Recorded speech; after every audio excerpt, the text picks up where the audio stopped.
She fixed the Mafia boss's laptop and saw his intimate photos. What he did next was unthinkable. Like and subscribe if you're ready for love that kills softly and danger that loves loudly. The Moretti mansion stood like a dark monument at the edge of the city, where wealth met whispered fears and questions no one dared ask aloud. For 69 years, Margaret Chen had walked its marble halls, polished its chandeliers, and kept its secrets locked behind her aging lips. Her daughter Ava had grown up in the shadow of that house, playing in the servant quarters while her mother worked upstairs in a world they could observe but never truly enter. At 25, Ava had carved out her own life. A small tech repair shop downtown, a modest apartment, independence her mother had sacrificed everything to give her. But when Margaret's arthritis flared so badly she couldn't grip a coffee pot, Ava found herself back in the mansion, helping her mother with tasks that had become too painful. She'd seen him before, of course. Dante Moretti, 28 years old and already the undisputed ruler of the city's underground. He'd inherited the family empire at 21 when his father was killed, and in 7 years, he'd expanded it beyond anything the old guard had imagined possible. His name alone made hardened men cross the street. Entire rival families had simply disappeared after challenging him. But to Ava, he'd always been just the son of the house, polite when they crossed paths, distant, untouchable. That morning, Margaret had asked her to bring coffee to the study. "Mr. Dante's been working all night," her mother said, wincing as she stirred soup in the industrial kitchen. "He gets focused and forgets to eat or drink. Just leave it on the desk and come right back down." Ava balanced the silver tray carefully as she climbed the sweeping staircase. The study door was ajar, and she could hear the frustration in his voice before she even entered. "This piece of shit." Dante was standing behind his desk, glaring at a laptop that was clearly refusing to cooperate. He was in shirt sleeves, his jacket discarded over a chair, his dark hair disheveled from running his hands through it. Even frustrated, he was devastating. Sharp jawline covered in neat stubble, dark eyes that could strip a person bare with a glance, the kind of presence that made rooms feel smaller. "Mr. Moretti?" Ava knocked softly. "Coffee." He looked up, and something flickered across his face. Surprise, then something else she couldn't name. "Ava, thank you." His voice was smoother than she remembered, like expensive whiskey. "Your mother sent you?" "Her hands are bad today." Ava set the tray down, trying not to notice how his rolled-up sleeves revealed strong forearms, or how the morning light caught the sharp planes of his face. "I'm helping out." "I know." The corner of his mouth lifted slightly. "I've seen you around. You run that tech shop on 5th, don't you?" She blinked, surprised he knew anything about her life. "Yes, Chen Electronics. Good reputation." He gestured at the laptop with clear annoyance. "Maybe you can succeed where I failed. This thing crashed in the middle of an important transfer, and now it won't even boot up. I have information on here I need within the hour." Ava hesitated. Crossing into his world, even for something as simple as fixing a computer, felt dangerous. But her mother's medical bills were piling up, and she could never say no when she might be able to help. "I can take a look," she offered carefully. "Please." He stepped back from the desk, and she noticed how the entire room seemed to shift with his movement, bodyguards she hadn't even seen straightening slightly in the shadows. The weight of violence hung in the air like expensive cologne. Ava sat in his chair, still warm from his body, and began the diagnostic process. Corrupted boot sector, probably from forced shutdown. She'd seen it 100 times. Her fingers moved across the keyboard with practiced confidence, pulling up command prompts, running recovery protocols. "You're good at this," Dante said from behind her, close enough that she could smell his cologne, something dark and woodsy that probably cost more than her monthly rent. "I've been fixing computers since I was 12. Ava kept her focus on the screen, trying to ignore how aware she was of his proximity.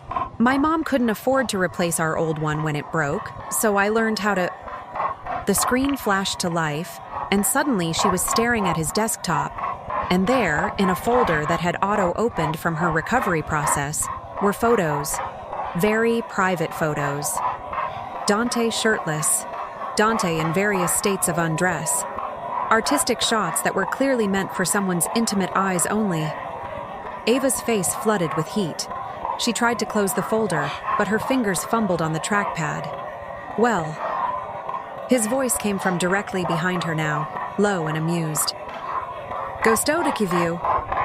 The Portuguese phrase, "Did you like what you saw?" rolled off his tongue like silk, and Ava nearly fell out of the chair as she spun to face him. He was leaning against the desk, arms crossed, a smile playing at his lips that was equal parts dangerous and devastating. I didn't mean to. It just opened when I... She was burning up, couldn't meet his eyes, wanted the floor to swallow her whole. Relax, Ava. He said her name like he'd been practicing it. I'm not angry, though I am curious what you think. I think I should go. She stood quickly, bumping into the desk. Your laptop is fixed. You just need to... I think you should know something. He moved closer, and she found herself backed against the desk, trapped not by force, but by the sheer intensity of his presence. I've noticed you. For years now.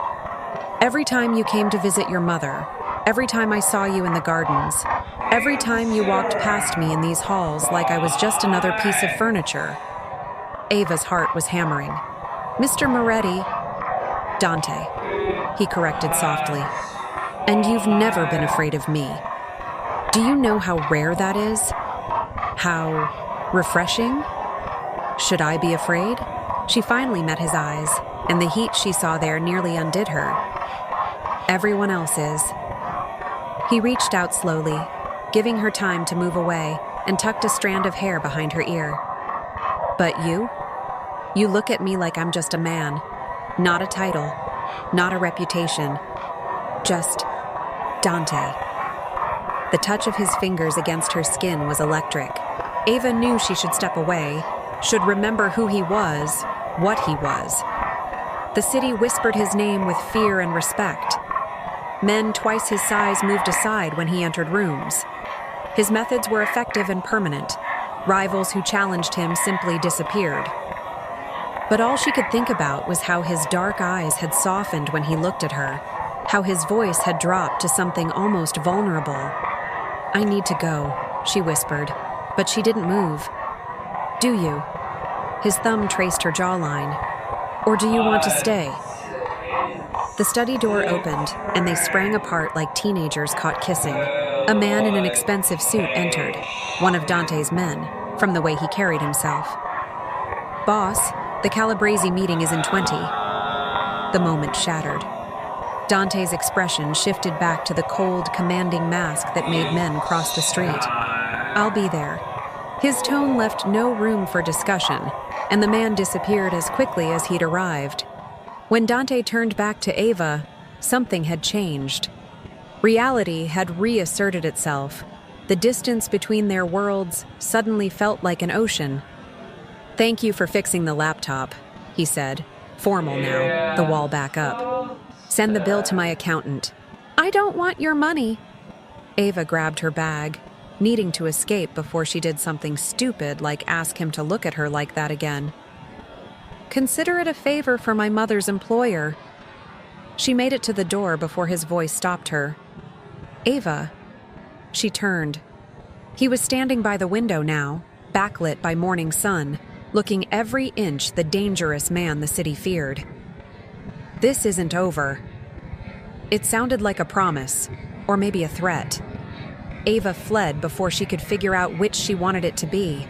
For 3 days, Ava tried to forget.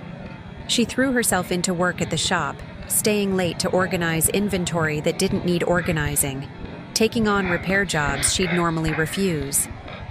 Anything to keep her mind off Dante Moretti's voice saying her name like a prayer, his fingers on her skin, the heat in his eyes when he'd asked if she liked what she saw. But the city had other plans. On Thursday evening, as she was locking up the shop, A black car pulled up to the curb. Not just any car, a Bentley Continental GT, the kind that cost more than most people made in 5 years. The back door opened, and a man in a tailored suit stepped out. "Ms. Chen?" He was polite but firm. "Mr. Moretti requests your presence for dinner." Ava's stomach dropped. "I'm busy." He anticipated you might say that. The man produced an envelope. "Your mother's medical bills, all of them, paid in full. He asks only for 1 evening of your time in exchange." She stared at the papers, records from every hospital, every specialist, every prescription that had been slowly drowning them in debt. All stamped paid, thousands of dollars, gone with a snap of Dante's fingers. I can't accept this. It's already done." The man gestured to the car. "Please, Miss Chen. Mr. Moretti doesn't like to be kept waiting." 20 minutes later, Ava found herself in the private room of the city's most exclusive restaurant, the kind of place where reservations were made months in advance, and the sommelier could describe wine vintages like poetry. Dante was already there, in a black suit that probably cost more than her car, looking like he'd stepped out of a magazine for dangerous men with impeccable taste. "You paid my mother's medical bills," Ava said without preamble, still standing by the door. "Why?" "Because I wanted to see you again." He gestured to the chair across from him. "And I knew you were too stubborn to accept a dinner invitation otherwise. Please, sit." This is manipulation. This is courtship. He smiled, and it was devastating. "I'm just working with what I have. Your mother has served my family loyally for almost 7 decades. Those bills should have been handled years ago. Consider it overdue gratitude." Ava sat slowly, her mind racing. The restaurant hummed with quiet conversation around them, but their private room felt like its own universe. Crystal glasses caught the candlelight. The scent of expensive food made her realize she hadn't eaten since breakfast. "You're angry," Dante observed, pouring wine with practiced ease. "I can see it in your eyes. But you're also curious. Which is stronger?" "Who are you?" Ava asked. "Not the title, not the reputation. Who is Dante Moretti when he's not making men cross the street in fear?" Something in his expression cracked, just for a moment. "No one's asked me that in a very long time." "I'm asking now." He was quiet for a moment, swirling wine in his glass. When he spoke, his voice was different, less controlled, more raw. "I'm the son who inherited an empire at 21 because his father made too many enemies. I'm the man who spent 7 years expanding that empire because the alternative was watching everything my family built crumble into nothing. I'm the person who makes hard decisions so that the 100 families who depend on our organization for their livelihoods can eat. You're talking about criminal activities like it's a business. Because it is." He met her eyes. "I won't lie to you, Ava. I won't pretend I'm something I'm not. My family has controlled certain operations in this city for 3 generations. We provide services the legal world won't touch. We protect people the law has forgotten. And yes, we eliminate threats to maintain that control." Eliminate. The word tasted bitter. "You mean kill?" "I mean ensure that my people survive in a world that would destroy them otherwise." He leaned forward. "I've destroyed families, Ava. I've built an empire on fear and violence. Men who work for me have done things that would make you lose sleep. But I've also kept neighborhoods safe that the police abandoned. I've funded hospitals that save lives every day. I've given opportunities to people society had thrown away. I'm not a good man, but I'm not the monster they whisper about either." Ava's hands were shaking. She gripped her wine glass to steady them. "Why are you telling me this?" Because I want you to know what you're walking into." His intensity was overwhelming. "Because 3 days ago, you looked at me like I was human, and I haven't been able to stop thinking about it. Because you're Margaret Chen's daughter, and you've seen more of my life than almost anyone outside the family. And you still fixed my laptop and ran away blushing instead of calling the police. Maybe I should have called the police. Maybe. He smiled sadly. But you didn't. And now we're here, and I'm trying to figure out how to make you understand that everything I am, everything I've done, it all feels different when you're in the room. The waiter appeared with the first course, breaking the tension. Ava barely tasted the food, too focused on the man across from her who was simultaneously the most dangerous and most vulnerable person she'd ever met. "Tell me about the photos," she said suddenly. "The ones on your laptop." Dante nearly choked on his wine. "Excuse me? You said I should know what I'm walking into, so tell me. Who were they for?" His jaw tightened.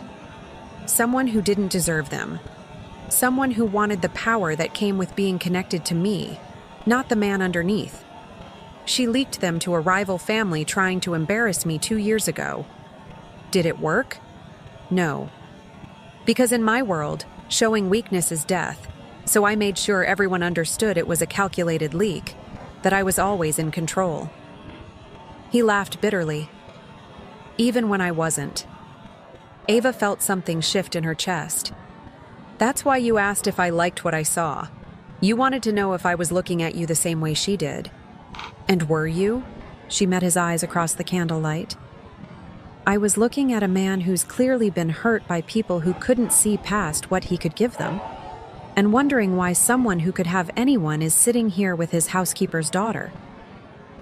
"Because you're the first person in years who's seen me as Dante instead of the Moretti heir."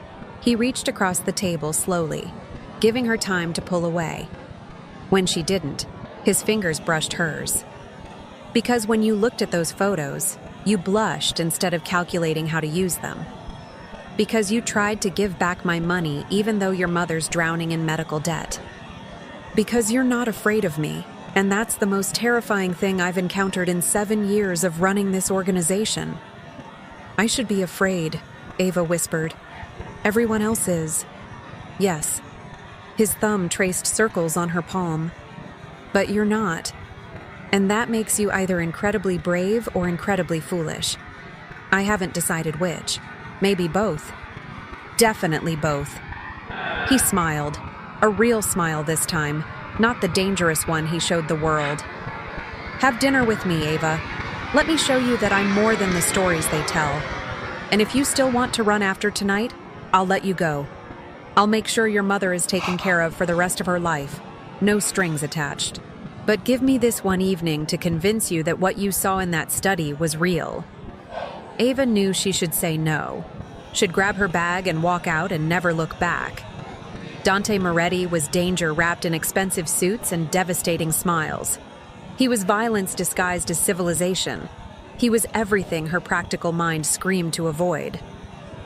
But he was also looking at her like she was the only real thing in a world of carefully constructed lies. "One dinner," she agreed, "and then I decide. That's all I ask."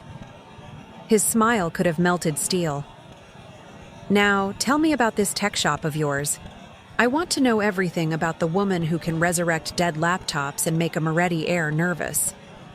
So she told him. And somewhere between the second course and dessert, between stories about her worst customer service disasters and his carefully edited tales of navigating family politics, Ava realized she was in serious trouble. Because Dante Moretti wasn't just dangerous. He was everything she'd never known she wanted. The next 2 weeks blurred into a dream Ava was terrified to wake from. Dante found excuses to see her. A broken tablet that needed repair. A security system for the restaurant that required her expertise. Coffee at the small cafe near her shop, where he looked absurdly out of place in his expensive suits among students and freelancers. He never touched her beyond that first brush of hands at dinner. Never pushed for more than conversation. But the tension between them built like a storm gathering strength, electric and inevitable. Ava's mother noticed the change immediately. "Mr. Dante has been asking about you," Margaret said one evening as Ava helped her prepare dinner in the mansion's kitchen. Her mother's hands were steadier now. The new medication Dante had arranged was working miracles. "More than asking. He listens when you're mentioned. Smiles in that way he used to smile before his father died. Mom, I've worked for this family for 69 years, mija. Margaret's knowing eyes pinned her daughter in place. I've seen 3 generations of Moretti men fall in love. It always looks like this. He's not in love with me. But Ava's heart raced at the possibility. Isn't he? Her mother smiled sadly. Be careful, Ava. The Moretti world is not kind to the people they care about. Loving one of them means accepting danger as a constant companion. Are you ready for that? Ava didn't have an answer. That Friday night, Dante called her directly for the first time. His voice on the phone was rough, urgent. Can you come to the mansion? I need to see you. She found him in the gardens behind the house, the same gardens where she'd played as a child while her mother worked inside.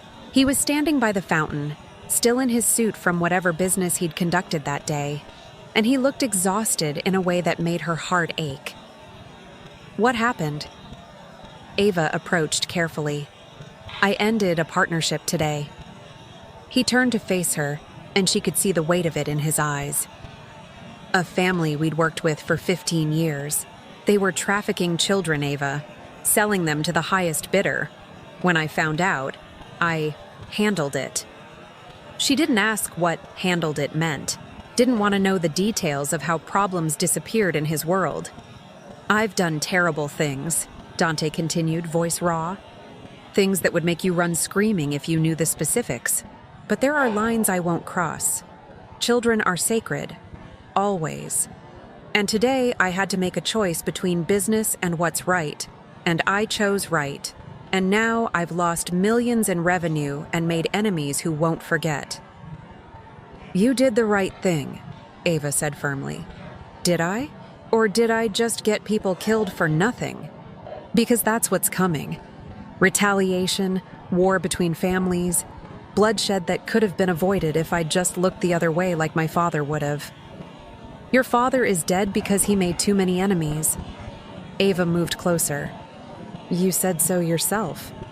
Maybe he would have looked away. But you didn't. And that makes you better than him. Something broke in Dante's expression. In 2 strides, he closed the distance between them, cupping her face in his hands like she was something precious and fragile. How do you do this? How do you make me feel like maybe I'm not completely lost? Because you're not. She covered his hands with hers. You're just a man trying to do the right thing in an impossible situation. And for what it's worth, I think you're doing better than you believe. Ava. Her name was a prayer on his lips. I'm going to kiss you now. If you don't want that, tell me to stop. She didn't tell him to stop. His mouth on hers was everything she'd imagined and nothing she was prepared for. Gentle at first, almost reverent, like he was afraid she'd shatter. Then deeper, more desperate, his hands sliding into her hair as she gripped his jacket and pulled him closer.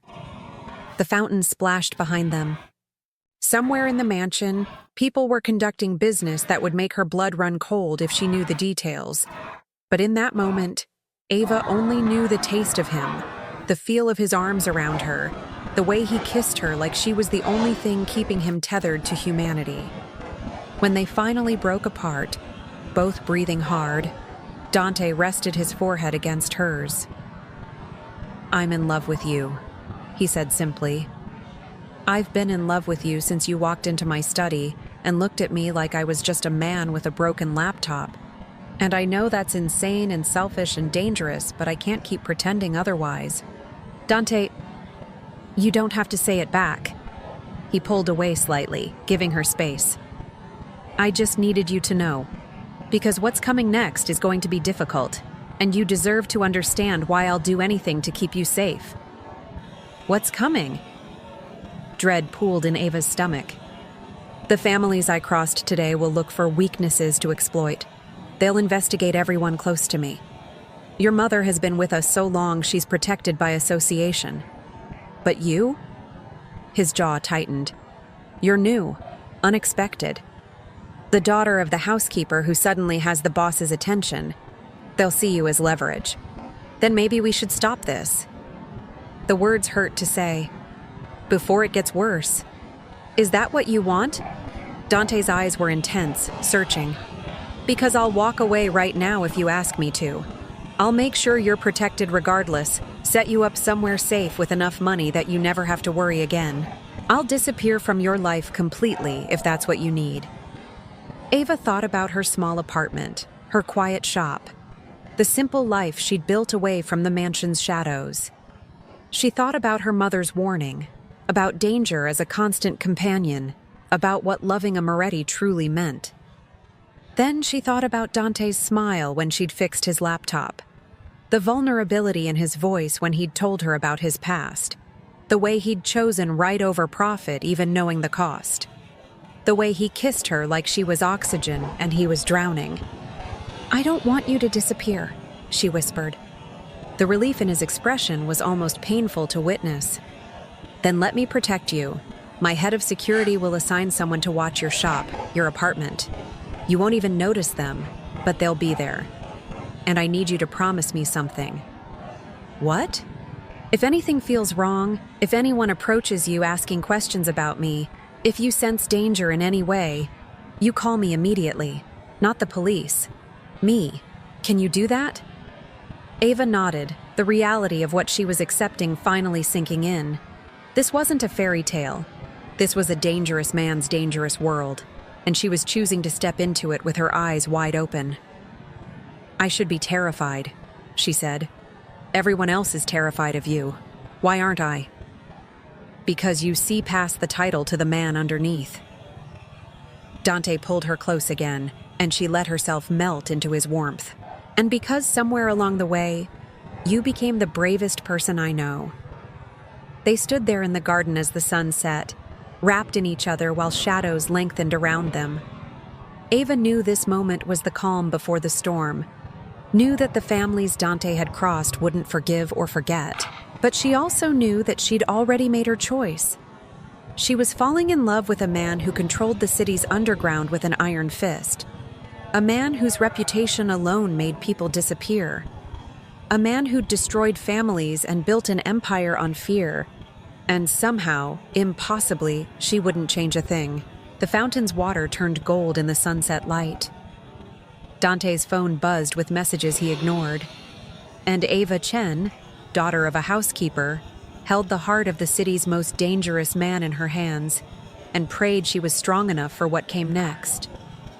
Because in Dante Moretti's world, loving someone meant painting a target on their back, and that target was about to become impossible to miss. The warning came 3 days after their kiss in the garden. Ava was closing up the shop when she noticed the black sedan parked across the street, different from the one Dante's security used. She'd learned to recognize his men by now, the way they held themselves, the subtle earpieces, the professional distance. These men were different, hungrier. She called Dante immediately. "Where are you?" His voice was sharp with concern. "The shop. There's a car. Lock the doors. My men are 2 minutes away. Stay on the phone with me." She could hear him moving, barking orders to someone nearby. "Ava, listen to me very carefully. Do not leave that building until Marco arrives. Do you understand?" "Yes." Her hands were shaking as she turned the deadbolt. "Dante, what's happening?" "The Calabrese family.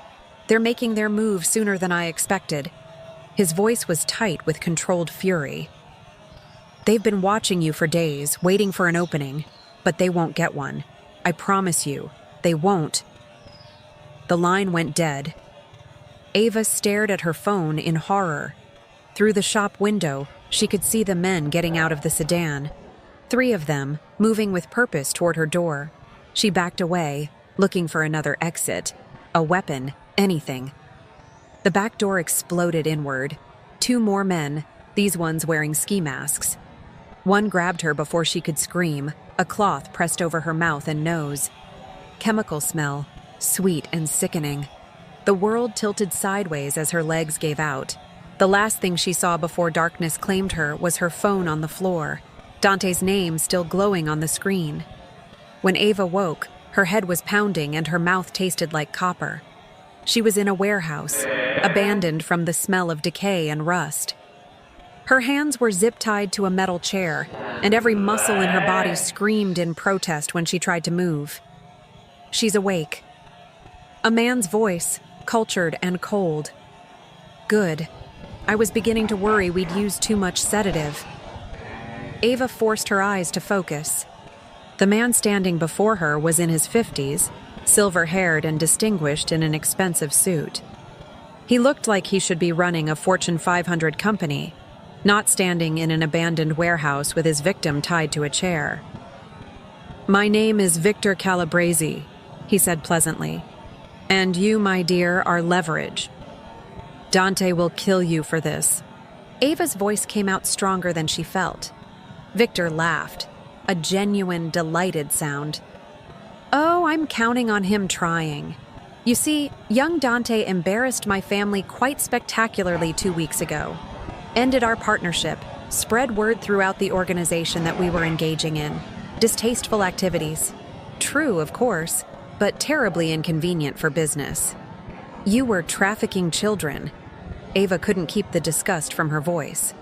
"I was running a profitable enterprise that your boyfriend's sudden moral awakening destroyed." Victor circled her chair like a shark. "Do you know what that cost me?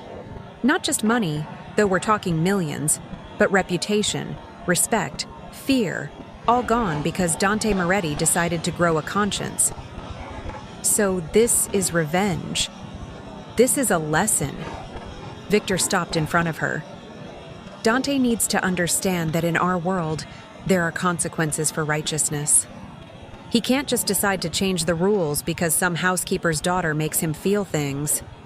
Ava's blood ran cold. "How did you know about you? Please. I've had people watching the Moretti mansion for weeks.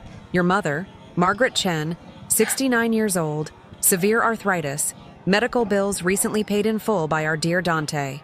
Her daughter, Ava, 25, runs a small tech shop, no criminal record, unremarkably ordinary in every way, except for one thing." He leaned close enough that she could smell his expensive cologne. "Dante Moretti looks at you like you're the only thing keeping him tethered to humanity. And that makes you the most valuable commodity in this city right now." Before Ava could respond, one of Victor's men entered the warehouse.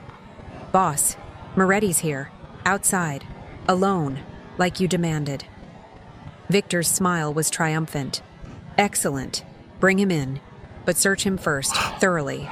Our young friend has a tendency toward dramatic solutions." Dante entered the warehouse 5 minutes later, and Ava's heart broke at the sight of him. He looked devastated. Not the cold, controlled Moretti heir who made men cross the street. Not the dangerous underground king whose reputation alone kept rivals at bay. Just a man who'd clearly been torn apart by fear, walking into a trap because the alternative was unthinkable. His eyes found hers immediately, and she watched relief and anguish war across his features. "Did they hurt you?" "I'm okay." It was mostly true. The zip ties were cutting into her wrists and her head still throbbed, but she was alive. "Dante, you shouldn't have come alone." Of course he should have. Victor appeared from the shadows, gun in hand, not pointed at anyone, just present. A reminder. Because young Dante has finally learned what real love feels like, and love makes us do spectacularly stupid things, doesn't it? Dante's expression went flat, dangerous. "Let her go, Victor. This is between us." "Is it? Because from where I'm standing, this seems very much about her." Victor gestured at Ava with the gun, and she watched Dante's hands clench into fists. "Tell me, Dante, what's she worth to you? Your territory? Your operation? Your empire?" "All of it." The answer came without hesitation. "Every piece. I'll sign it over right now. You can have the ports, the distribution network, the legitimate fronts, everything my father built, everything I've expanded. Just let her walk out of here unharmed." Ava's breath caught. "Dante, no. See, that's what I wanted to hear." Victor's smile widened. The great Dante Moretti, willing to give up everything for a woman. It's almost romantic. But here's the problem. I don't just want your empire. I want you to suffer the way you made me suffer. I want you to lose everything that matters. I want you to understand what it feels like when someone takes away your power. Then take it. Dante's voice was raw. Destroy my reputation, dismantle my organization, burn everything I've built to the ground. But you let her go first. That's not negotiable. Everything is negotiable. Victor raised the gun, pointing it casually at Ava. Here's my counteroffer. You watch her die. Then you live with that for exactly as long as it takes my people to hunt down everyone you've ever cared about. Your cousins, your bodyguards, even old Margaret. One by one, until you're completely alone. And then, only then, I'll let you die too. Dante's composure cracked. Victor, please. Begging. How unexpected. Victor's finger moved to the trigger. Any last words, Miss Chen? Ava looked at Dante, memorizing his face. I love you, she said clearly. Whatever happens next, I need you to know that.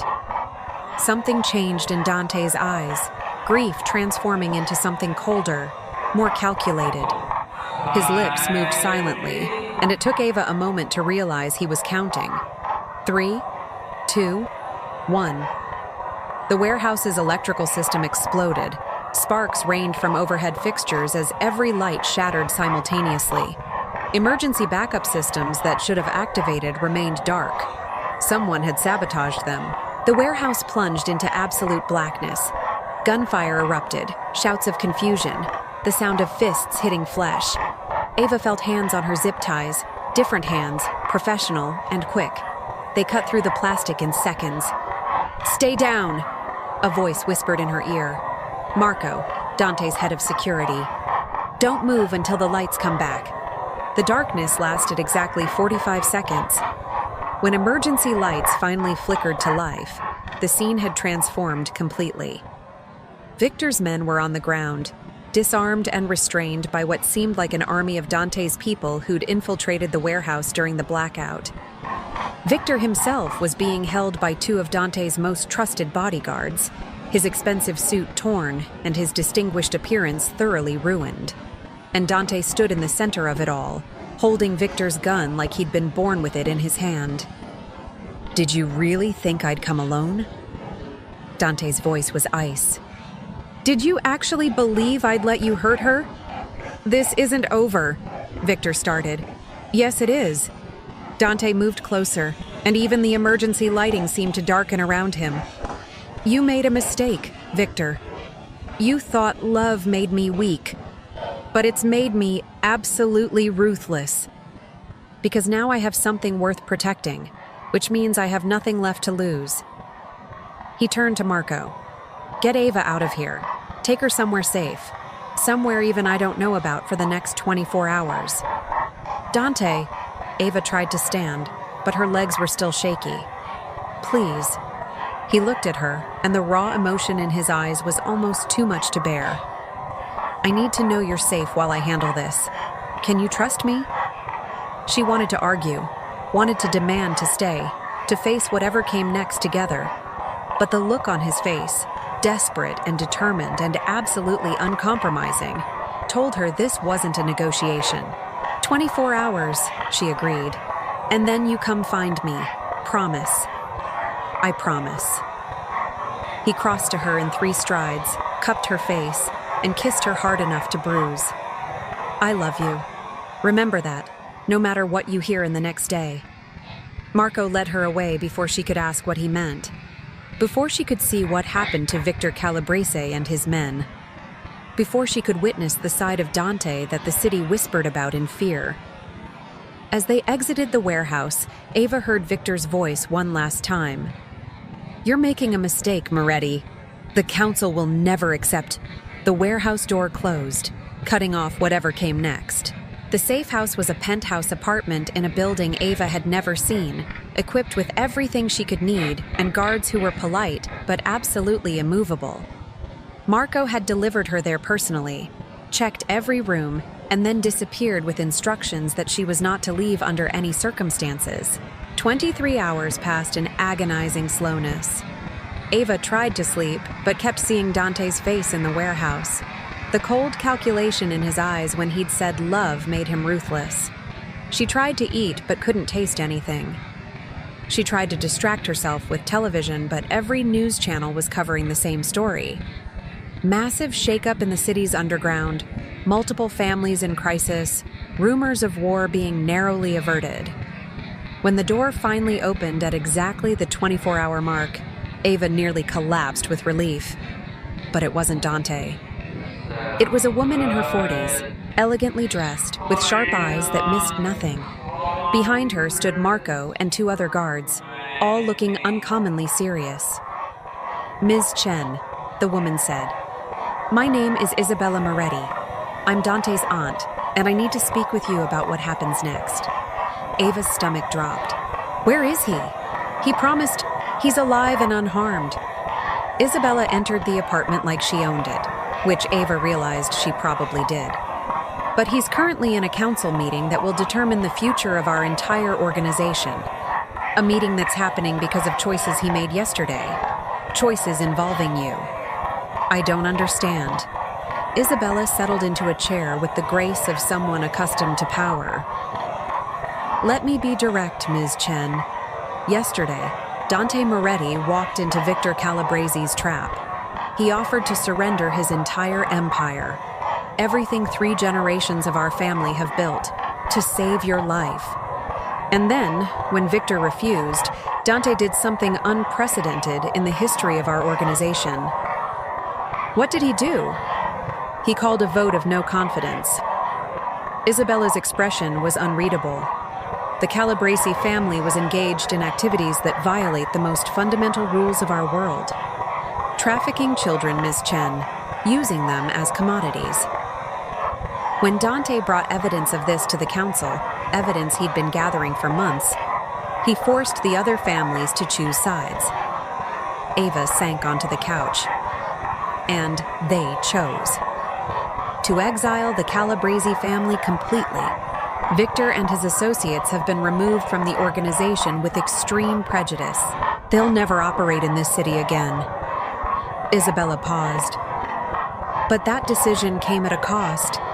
The council now questions Dante's judgment. They believe his feelings for you have compromised his ability to lead effectively. So they're removing him?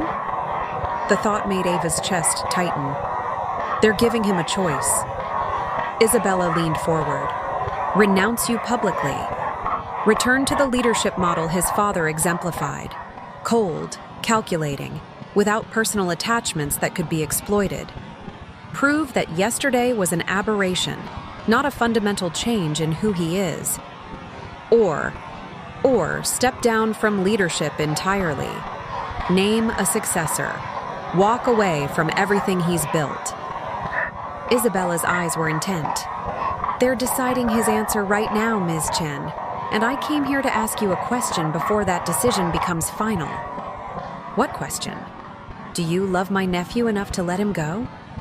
Isabella's voice was kind but firm. Because if you do, if you truly care about him, you'll walk away before this choice destroys him. You'll disappear from his life and let him rebuild without the vulnerability you represent. It's the only way he survives this intact. Ava felt tears burning behind her eyes. And if I don't walk away? Then you condemn him to a life outside the only world he's ever known.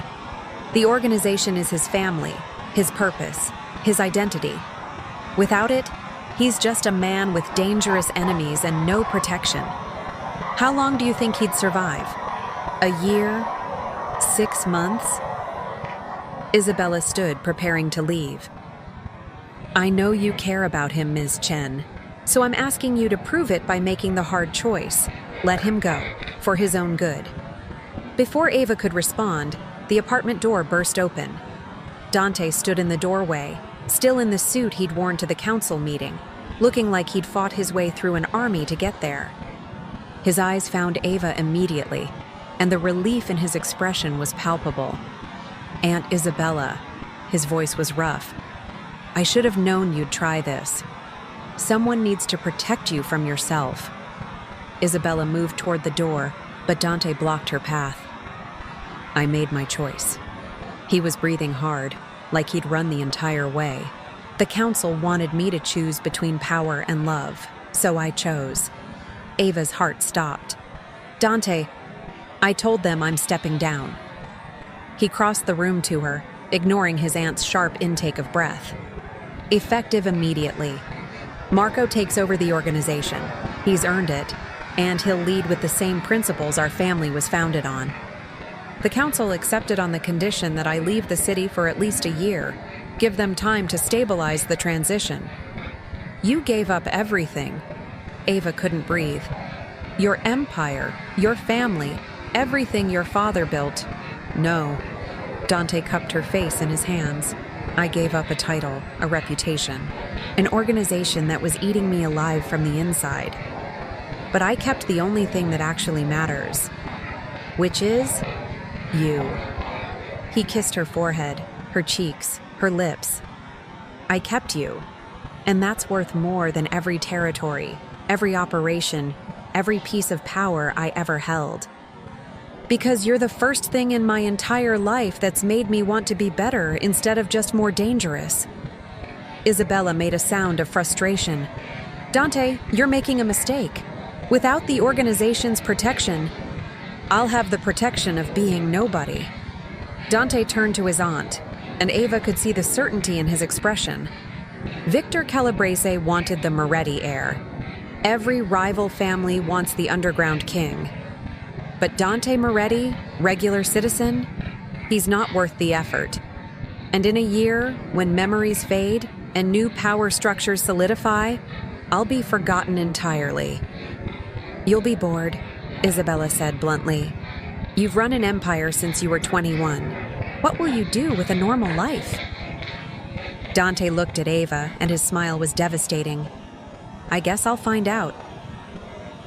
The council meeting had one final condition. Dante had to appear before the full assembly and formally renounce his position. It happened 3 days later, in a private room where the city's most powerful criminals gathered to witness the fall of a king. Ava wasn't allowed to attend, but Marco told her everything afterward. Dante had stood before the council, men who'd feared and respected him for 7 years, and calmly signed over every asset, every territory, every piece of the empire he'd built. He'd named Marco as his successor and recommended a transition plan that would ensure stability for all the families involved. And then he'd said something that would become legend in the underground. My father taught me that power is everything, that fear and control are the only currencies that matter, that a Moretti without his empire is nothing.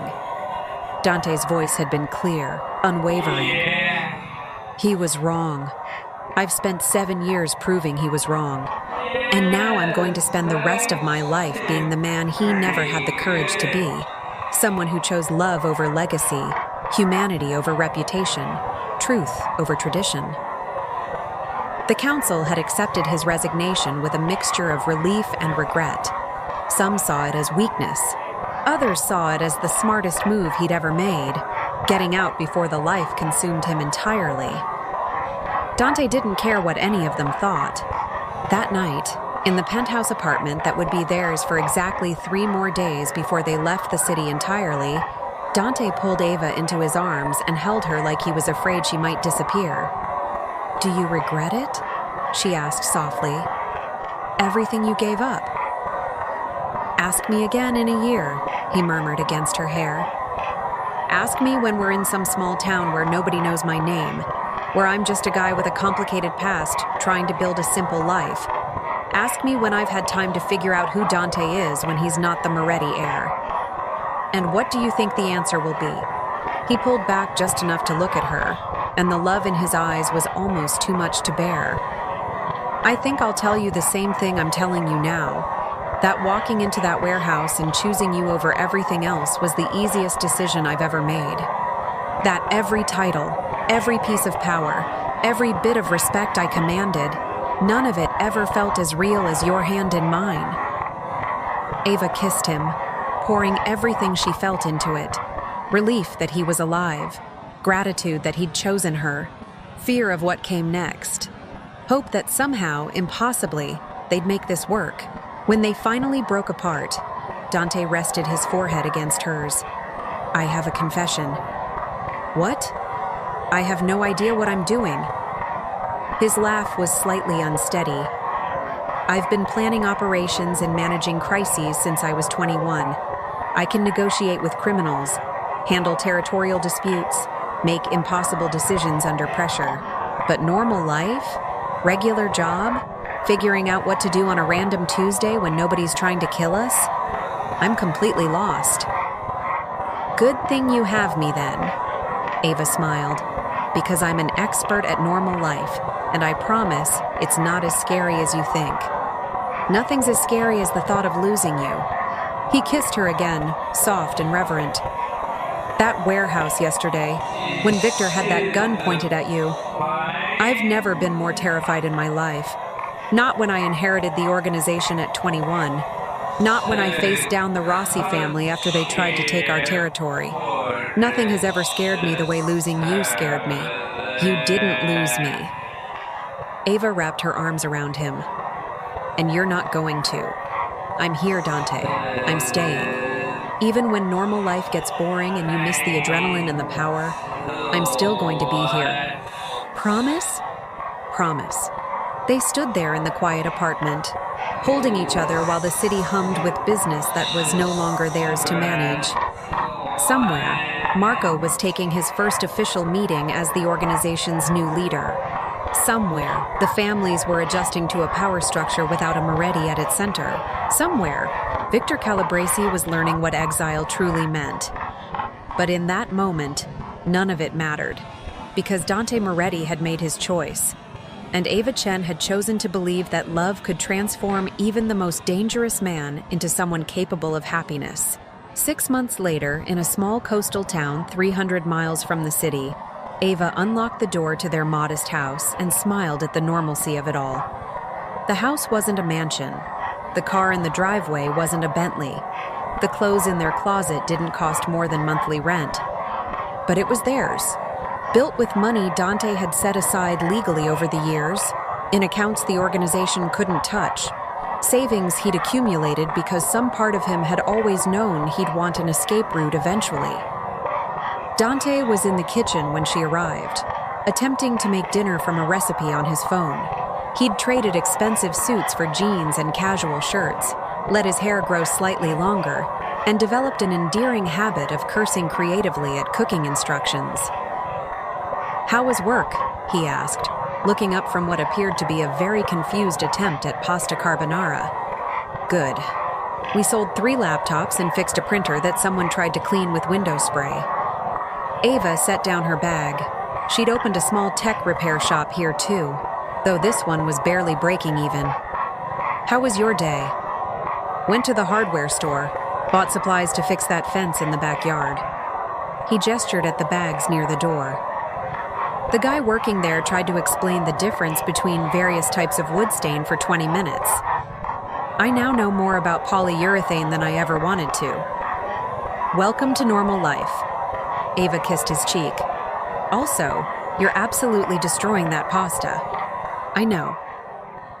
He looked at the pan with resignation. "I've made million-dollar deals with international criminals. I've negotiated peace between warring families. But apparently carbonara is beyond my skill set. Good thing I stopped for pizza." Ava produced the box she'd hidden behind her back. "I had a feeling." Dante's laugh was lighter than she'd ever heard it in the city. "You know me too well." They ate pizza on their small patio, watching the sun set over the ocean, and Ava thought about how far they'd come. The first month had been difficult, Dante restless and uncertain, clearly struggling with the absence of constant crisis and decision-making. He'd wake at 3 a.m. checking his phone for messages that no longer came, pace the house like a caged animal, ask Marco 3 times a week if everything was okay. But gradually, something had shifted. He'd started sleeping through the night, started finding joy in small things like morning coffee and walks on the beach, started building a life that wasn't defined by danger and power. "I got a call from Marco today," Dante said suddenly. "The organization is thriving. He's implemented those new protocols I suggested, expanded into legitimate businesses, and apparently the council actually respects him more because he's not a Moretti. He says I should be proud. Are you? Yeah. Dante seemed surprised by his own answer. I am. And I realized something today at that hardware store, listening to that guy talk about wood stain with genuine passion. What? I don't miss it. He turned to look at her, and his eyes were clear. The power, the fear, the constant vigilance. I thought it defined me. Thought I'd be empty without it. But I'm not. I'm just different. And I like this version of myself better. Ava's heart swelled. Good, because I like this version too. Even when I can't cook, especially when you can't cook, it makes you human. She leaned against him. Speaking of which, your mother called. She wants to visit next month. Dante tensed slightly. His relationship with his family was still complicated. What did you tell her? That she's welcome, as long as she doesn't spend the entire time trying to convince you to come back. Ava squeezed his hand. Marco's doing well. The organization is stable. You don't need to be the Moretti heir anymore. You can just be Dante. Just Dante, he repeated, testing the words. I'm still figuring out who that is. You've got time, Ava smiled. The rest of your life, actually. They sat in comfortable silence as stars began appearing in the darkening sky. The ocean whispered against the shore. Somewhere in the distance, neighbors were having a barbecue, the smell of grilling meat drifting on the evening breeze. It was ordinary, peaceful, everything the city had never been. And then Ava's phone rang. Unknown number. She almost didn't answer, but something made her pick up. Ms. Chen? A woman's voice, professional and urgent. This is Detective Sarah Morrison, City Police Department. I need to speak with you about Dante Moretti. Ava's blood ran cold. Dante straightened immediately, reading her expression. What about him? There's been an incident. Victor Calabrese was found dead this morning in his exile location. Before he died, he sent a message to several news outlets claiming Dante ordered the hit. We need Mr. Moretti to come in for questioning. That's impossible. Ava's voice was steady, despite her racing heart. Dante's been here for 6 months. He has nothing to do with the organization anymore. I'm sure that's true, but we still need to verify his whereabouts, eliminate him as a suspect. Can you have him contact me at this number? Ava ended the call and turned to Dante, who was already reaching for his phone. Marco, he said when his former second answered.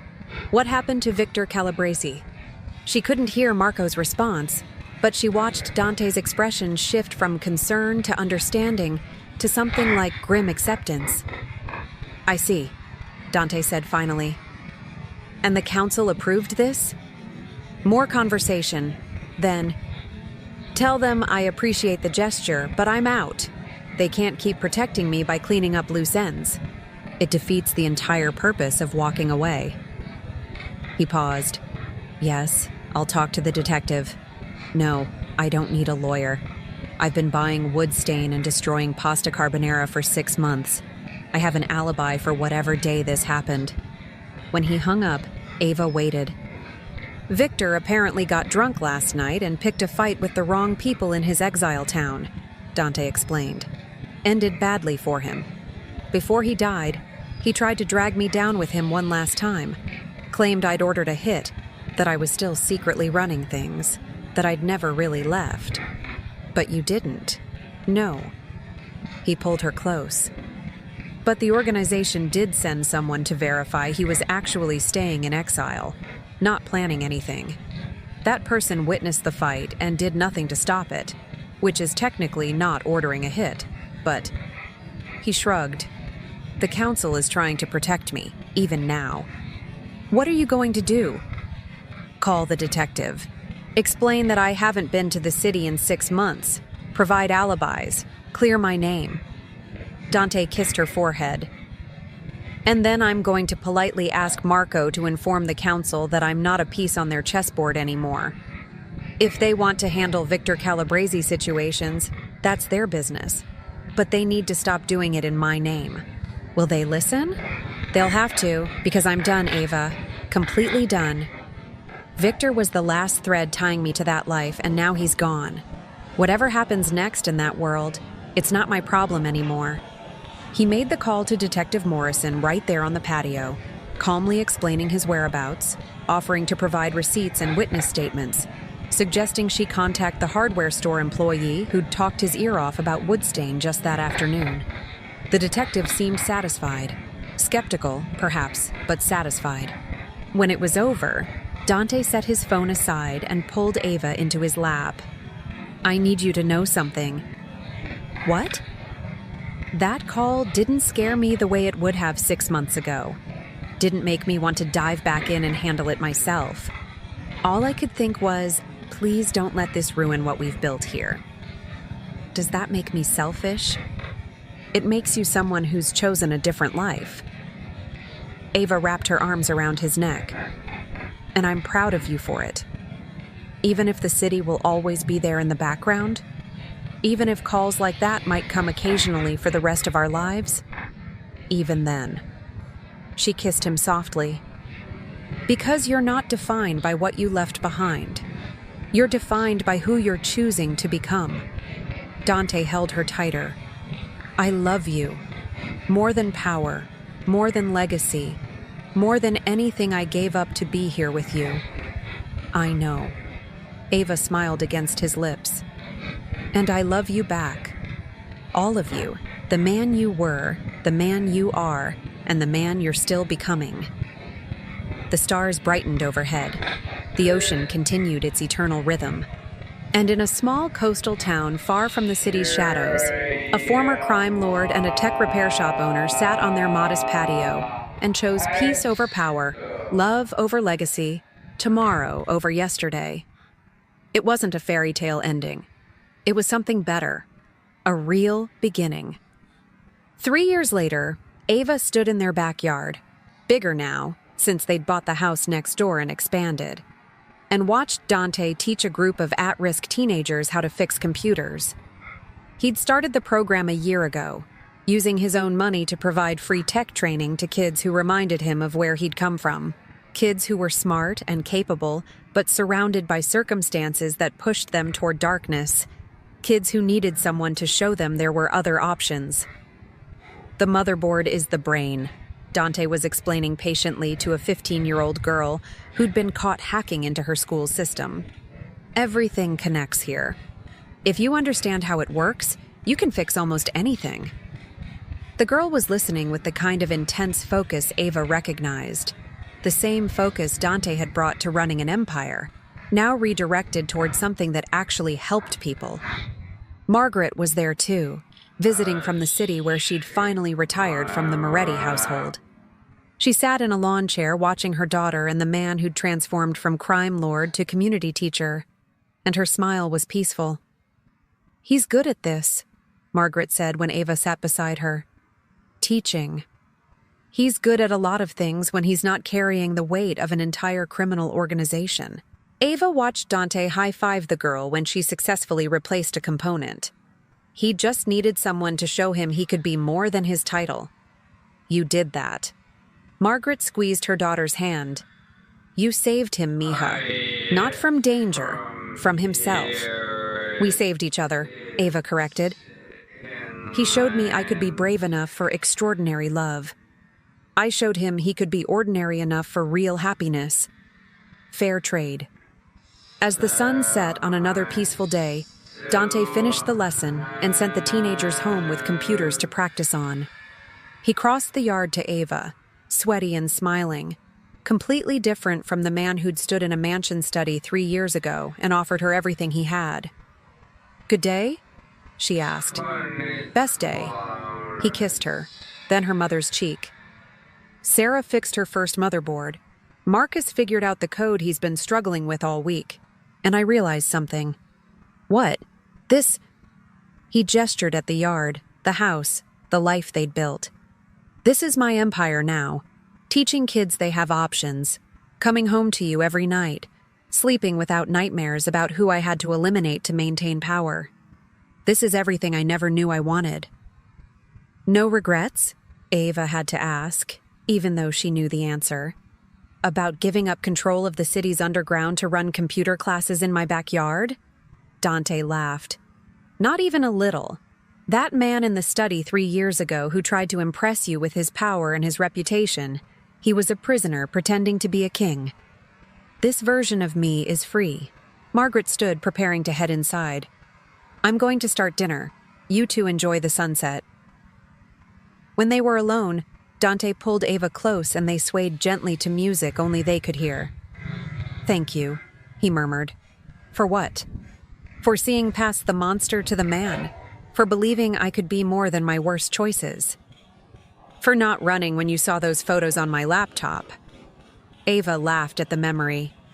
You mean when you asked Gosto do que viu and I nearly died of embarrassment? Best moment of my life. He grinned. Right up until you agreed to have dinner with me. And then when you kissed me in the garden. And when you told me you loved me in that warehouse. And when you chose to build this life with me instead of running for the hills like any sensible person would have. I was never sensible where you were concerned. Thank God for that. They stood in their backyard as stars began appearing, wrapped in each other while the evening air cooled around them. Somewhere in the city, the organization Dante had built continued thriving under Marco's leadership. Somewhere, the families were conducting business that Dante no longer needed to know about. Somewhere, his legacy continued without him. But here, in this moment, none of that mattered. Because Dante Moretti, former crime lord, underground king, the man whose name had made people cross the street in fear, had found something more valuable than any empire. He'd found himself, and he'd found love, and that was more than enough.